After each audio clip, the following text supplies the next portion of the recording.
Hello friends, this is Jianhuisteel Bella. I am the social media operator of Jianhuisteel factory, such as Facebook, LinkedIn, YouTube, and TikTok. Today, we are going to learn how to calculate the weight of Roofingsheet. So, we can use the formula to calculate the Roofingsheet weight. As shown in the picture below, the thickness, if the thickness is 0.5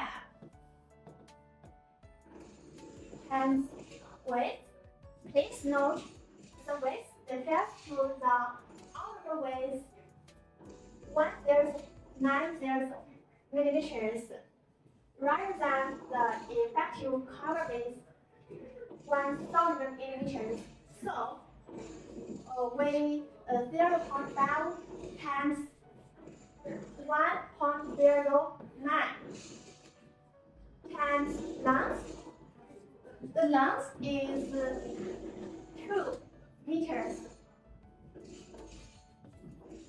and times 7.85 equal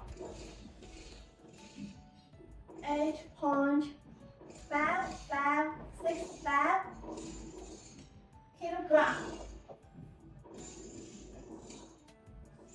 Are you clear? Please note the coating is very light, so we neglect the calculate the weight. If you want more details, please contact me ASAP. Hi friends, may I have your email so I can give you our project picture and price?